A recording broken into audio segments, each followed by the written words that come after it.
mynews.studio. Sun-powered factories are appearing all over Nigeria, and Zimbabwe is now producing its own solar panels. So could Africa actually become a leader in clean energy on a global scale? Today is February 12th, 2026. Let's start with some numbers. Africa's reported solar capacity last year was 23.4 gigawatts.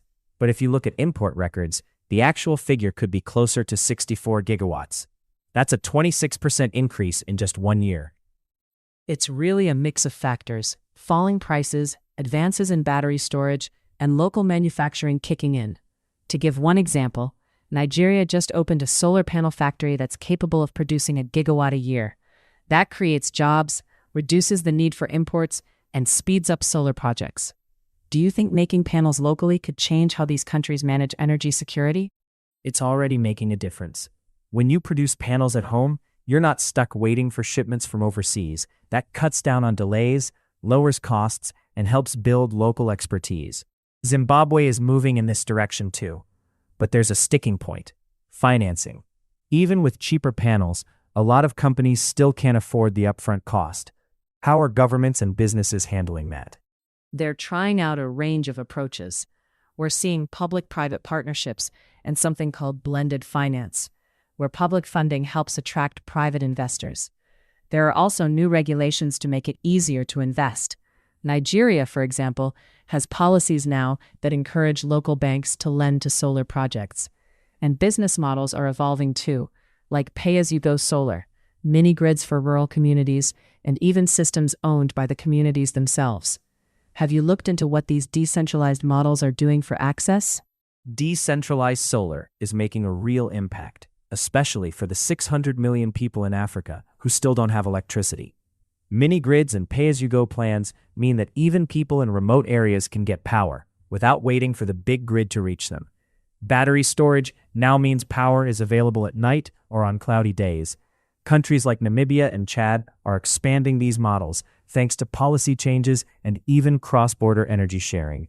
But do you think this approach, leapfrogging over fossil fuels, is really sustainable long-term? That's the key question. Africa's strategy skips straight past the old centralized fossil fuel system and goes directly to renewables. Sonia Dunlop from the Global Solar Council even called solar the hope of Africa, not just for energy, but for economic independence and resilience against climate shocks. Still, for this to last, financing has to keep up, and manufacturing needs to expand. Do you see other regions being able to follow this model?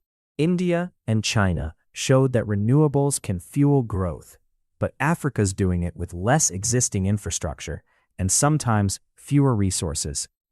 If it works here, it could set an example for other developing areas. It's also a message to global investors. Clean energy isn't just about cutting emissions, it's also a business opportunity. But there is a risk. Will foreign investment keep up with demand, or could things slow down? That's where policy and local innovation become crucial. The more capacity that governments and communities build for themselves, the less exposed they are to shifts in the global market. As supply chains inside Africa mature, you get more stable prices and steady job growth. So it's not just about energy. It's about national development. What should people listening from outside Africa take away from this?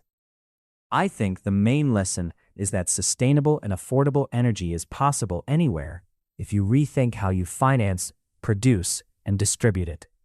Africa's solar surge isn't only a regional story, it's a playbook for tackling climate change and building more inclusive economies. So, coming back to where we started, can Africa really set the pace for the world's clean energy future? If this momentum holds, it's definitely possible. Thanks for being with us today. We looked at Africa's rapid solar growth, the rise of local manufacturing, evolving finance models, and why all of this matters globally. Thank you for tuning in. This episode was brought to you by mynews.studio. You can try it now for free.